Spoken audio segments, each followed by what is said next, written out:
कि तुम्हारे लिए रामबाण का काम है। ये वो टॉपिक्स हैं जो तुम बिल्कुल छोड़ के नहीं जा सकते। एक सीक्रेट मैं तुम्हें बताऊं जो कोई टीचर नहीं बताएगा।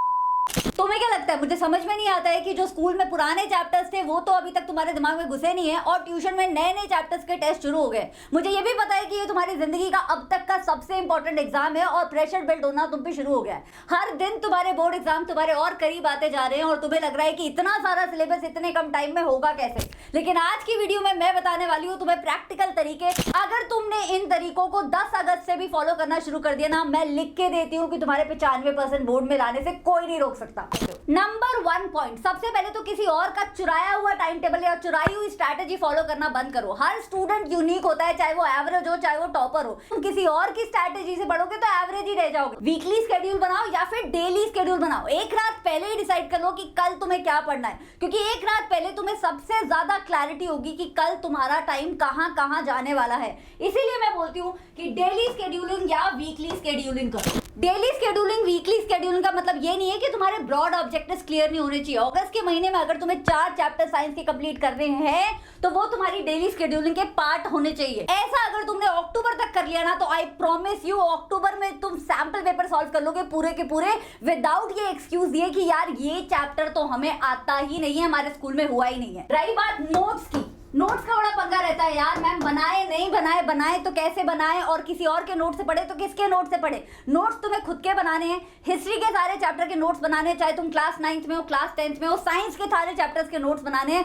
फॉर्मूला शीट्स बनानी है तुम्हें फिजिक्स की और मैथमेटिक्स की, और केमिस्ट्री में तुम्हें इक्वेशंस बैलेंस करना आना चाहिए। ये थोड़ी सारी चीजें यार, यही चीजें टॉपर बच्चों को पहले से पता होती है और यही चीजें उन्हें कॉन्फिडेंस देती है टॉपर बनने का। तुम्हें इन सारी चीजों पर ध्यान देना है। साथ में अगर तुम ऑनलाइन पढ़ते हो, तुमने किसी ट्यूशन में एनरोल नहीं किया हुआ, कहीं पैसे नहीं खर्च कर रहे हो, यूट्यूब वीडियो से पढ़ते हो, तो याद रखना अपने स्पेसिफिक टीचर्स पे ट्रस्ट करो। चाहे तुम किसी भी चैनल से पढ़ रहे हो, किसी भी टीचर से कौन सा सब्जेक्ट पढ़ रहे हो, लेकिन उन्हें ट्रस्ट करो। साल भर टीचर्स की तलाश में एक चैनल से दूसरे चैनल जाओगे तो तुम्हारा सिर्फ टाइम वेस्ट होगा। तो ट्राई करो कि लाइव लेक्चर्स में बैठा करो। लाइव लेक्चर में तुम्हें एसएसटी भी बोरिंग नहीं लगेगी, साइंस तो दूर की बात है। लाइव लेक्चर्स में तुम्हें नोट्स बनाने का मन करेगा। लाइव लेक्चर्स में जो बच्चे कमेंट सेक्शन में डाउट पूछ रहे होंगे उससे क्या पता तुम्हें और 4 चीजें पता चला करेंगी। तो live lectures, daily scheduling, specific teachers, ये तुम्हारा होगा स्टेप नंबर 1। स्टेप नंबर 2 पे चलते हैं। इस स्टेप के लिए मैं तुम्हें एक बहुत ही अमेजिंग सी ट्रिक देने वाली हूँ। ट्रिक ये है कि तुम्हें अपनी एनसीईआरटी का इंडेक्स खोलना है, चाहे तुम क्लास 9th में हो चाहे 10th में हो। तुम्हें उस इंडेक्स में चैप्टर्स को डिवाइड करना है 3 कैटेगरीज में। एक इजी, जो चैप्टर्स तुम्हें इजी लगते हैं, याद रखना जो चैप्टर तुम्हें इजी लगते हैं जरूरी नहीं है वो सबको इजी लगे। फिर मीडियम चैप्टर्स जो तुम्हें थोड़े से डिफिकल्ट थोड़े से इजी लगते हैं, कोई टॉपिक डिफिकल्ट लगता है कोई टॉपिक इजी लगता है। फिर डिफिकल्ट चैप्टर जो तुम्हारे सर के ऊपर से निकलते हैं, नो मैटर तुम कितनी बार भी पढ़ लो। तुमने एक बार अपने इंडेक्स को इन तीनों पार्ट्स में डिवाइड कर लिया, तुम्हें क्लैरिटी आ जाएगी कि कौन से चैप्टर में तुम्हें ज्यादा मेहनत कर रही है और कौन से चैप्टर में तुम जल्दी रिवीजन करके भी अच्छे नंबर ला सकते हो। मैं तुम्हें प्रैक्टिकली करके दिखाती हूँ। यहाँ तुम्हें दिख रहा है क्लास 9th का साइंस का सिलेबस, साइंस का इंडेक्स। अगर मैं देखूं मैटर इन आवर सराउंडिंग्स तो मैं इसे पुट करूंगी मॉडरेट में, क्योंकि कई बच्चों को ये इजी लगता है, कई को डिफिकल्ट लगता है। मैंने तुम्हारे लिए मॉडरेट कर दिया, तुम खुद के लिए खुद डिसाइड करो। इस मैटर अराउंड अस प्योर, इसको भी मैं करूंगी इजी से मॉडरेट के बीच में। एटम्स इन मॉलिक्यूल मैं इसको करूंगी डिफिकल्ट में काउंट, क्योंकि बच्चों को इसमें न्यूमेरिकल्स लगाने में डिफिकल्टी आती है। स्ट्रक्चर ऑफ द एटम इसको भी मैं मॉडरेट में डाल सकती हूँ। फंडामेंटल यूनिट ऑफ लाइफ इसको भी मैं मॉडरेट में डाल सकती हूँ। तो अभी तक मुझे क्या दिख रहा है कि एक ही डिफिकल्ट चैप्टर हुआ मेरे लिए, एटम्स एंड मॉलिक्यूल। ये मैंने खुद के लिए डिसाइड किया है, तुम अपना खुद से डिसीजन ले सकते हो। तुम क्लास 9th के सारे सब्जेक्ट के साथ कर सकते हो। अगर तुम क्लास 10th में हो तो तुम्हें पता होना चाहिए कि तुम्हें केमिकल इक्वेशंस डिफिकल्ट लगता है, तुम्हें carbon and its compound difficult लगता है, तुम्हें साथ में डिफिकल्ट लगता है लाइट एंड इलेक्ट्रिसिटी, तुम्हें डिफिकल्ट लगता है लाइफ प्रोसेसेस। एसएसटी की बात करूं तो तुम्हें लगते हैं हिस्ट्री के चैप्टर डिफिकल्ट, साथ में पॉलिटिकल पार्टीज थोड़ा लंबा लग जाता है, साथ में एग्रीकल्चर में तुम्हें क्रॉप्स याद नहीं होती है। एक बार अपने सिलेबस को एक टीचर की नजर से देख के अगर तुमने इन पार्ट्स में डिवाइड कर लिया तो लाइक आई सेड आधी मेहनत तो हो गई है। अब चलते हैं पॉइंट नंबर 3 पे। पॉइंट नंबर 3 बहुत सिंपल है, इसे बोलते हैं परेटो प्रिंसिपल। कई सारी स्टडी टिप्स की वीडियो में तुम ऑलरेडी देख चुके होगे। कई बच्चे इसे 80-20 रूल के नाम से जानते हैं। क्या ये सिंपल सा एक लॉजिक है। परेटो प्रिंसिपल कहता है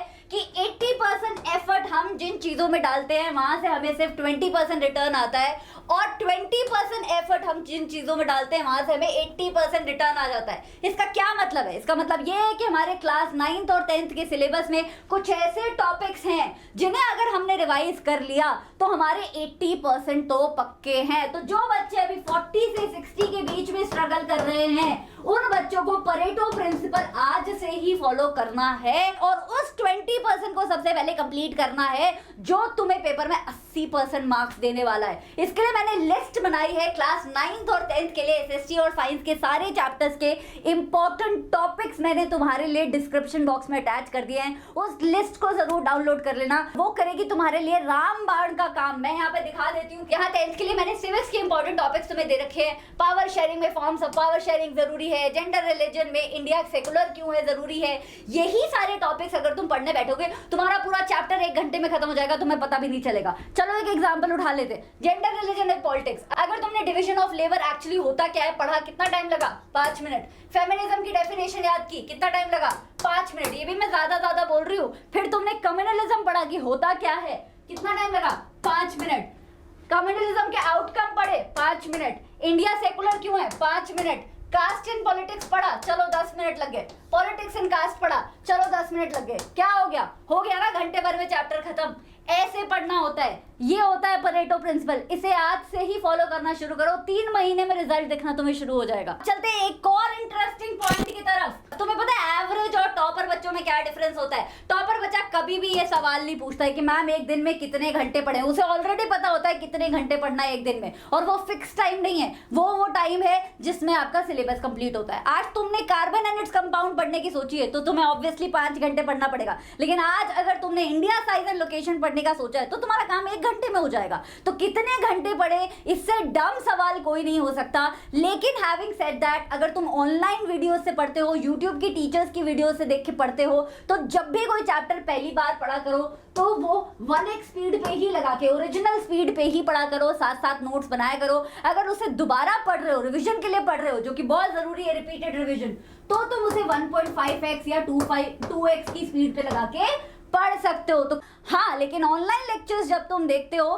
तो 2 से 3 घंटे ही पढ़ाई किया करो यूट्यूब से, क्योंकि बाकी टाइम तुम्हारा जाना चाहिए PYQs करने में, बाकी टाइम तुम्हारा जाना चाहिए स्कूल का होमवर्क करने में, बाकी टाइम थोड़ा सा और टाइम बच गया है तो तुम्हारा जाना चाहिए MCQs करने में, NCERT रीडिंग करने में। ये सारी चीजें यूट्यूब से पढ़ के नहीं आएंगी, ये तुम्हें खुद से करना पड़ेगा। तो जब तक तुम YouTube से 10-10 घंटे दिन में पढ़ोगे तब तक तुम्हें ये सारी चीजें करने का टाइम ही नहीं मिलेगा। सो सिर्फ 2 से 3 घंटा तुम्हें YouTube लेक्चर्स देखने हैं, और वो पहले डिसाइड करके बैठना है कि आज किस टीचर से कौन सा चैप्टर मैं पढ़ने जा रहा हूँ। चलो सब कुछ हो गया, तुम बोर्ड्स में 95 ला के रहोगे, लेकिन वो 95 कैसे आएंगे अगर आंसर लिखना ही नहीं आता। अगर जेई और नीट के बच्चों को मैं बोलूं कि पूरा टाइम थ्योरी कंप्लीट करने में लगाओ, MCQ सॉल्व ही ना करो, तो उनका पेपर कभी क्लियर नहीं होगा। उसी तरीके से मैं तुम्हें क्लास 9th और 10th के बच्चों को बताती हूँ कि पूरा टाइम थ्योरी नहीं पढ़नी है, हमें आंसर राइटिंग की भी प्रैक्टिस करनी है। 1 नंबर का आंसर कैसे देना है, 3 नंबर का आंसर कैसे देना है, स्पेशली SST में लॉन्ग आंसर कैसे देना है, 5 नंबर के आंसर कैसे देने हैं। बेस्ट वे होता है आंसर राइटिंग का बच्चा to write it in points. ये मैं किसके लिए बता रही हूँ? मैं SST और साइंस के लिए बता रही हूँ। इंग्लिश के लिए अलग टिप्स होती है, तुम बोलोगे तो मैं वीडियो बना दूंगी। SST और साइंस के लिए तुम्हें लिखने हैं पॉइंट्स। मैम कितने पॉइंट्स लिखें? भाई 3 मार्क्स का अगर क्वेश्चन है तो 3 से 4 पॉइंट्स, 5 मार्क्स का क्वेश्चन है तो 5 से 6 पॉइंट। पॉइंट छोटे हैं तो पॉइंट ज्यादा होने चाहिए, पॉइंट्स लंबे हैं तो एग्जैक्टली उतने होने चाहिए जितने मार्क्स का तुम्हारा क्वेश्चन है। अच्छा मैम क्या करें, पॉइंट्स ही 2 हैं, क्वेश्चन 3 मार्क्स का है, 2 लिख के आओ। क्या हो गया? डायग्राम जहां बन सकता है वहां बनाओ।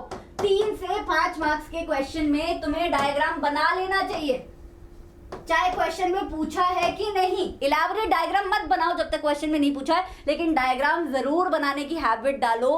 फॉर्मूले को बॉक्सेस में लिखना शुरू करो। फॉर्मूले के भी नंबर होते हैं बच्चा, हम टीचर्स तुम्हें कितनी बार बताते हैं, फॉर्मूले के नंबर होते हैं। फॉर्मूले को बॉक्सेस में लिखो, आंसर्स को बॉक्सेस में लिखो, यूनिट चेक करो, डिफरेंशिएशन अगर लिख रहे हो तो टैबुलर फॉर्म में लिखो, अच्छे से क्लियरली दिखता है। कीवर्ड्स को मेंशन करो। कीवर्ड्स कौन से होते हैं? कीवर्ड्स कीवर्ड्स होते हैं जो मोस्टली क्वेश्चन में ही दिए होते हैं। अगर क्वेश्चन में पूछा है कि ट्रीटी ऑफ वेना ने कंजर्वेटिज्म को कैसे वापस लाया, क्लास 10th के बच्चों को समझ आ रहा होगा मैं क्या बोल रही हूँ, तो तुम्हें कंजर्वेटिव वर्ड आंसर में कहीं ना कहीं मेंशन करना है। ट्रीटी ऑफ वेना में जिन कंट्रीज ने पार्टिसिपेट किया था वो कहीं ना कहीं मेंशन करना है। ये सारी चीजें क्वेश्चन में पूछी नहीं है, लेकिन ये वो चीजें हैं जब तुम लिखते हो तो तुम्हारा आंसर कंप्लीट बनता है, होल बनता है। तो आंसर राइटिंग पे भी फोकस करो। सिर्फ अपनी रेफरेंस बुक उठा के उसमें से आंसर का रट्टा मत लगाओ। जब तक लिख के नहीं देखोगे तब तक एवरेज के एवरेज ही रह जाओगे। तो these were my study tips, और अगर इन्हें तुमने 3 महीने फॉलो कर लिया तो तुम्हें इतना डिफरेंस दिखेगा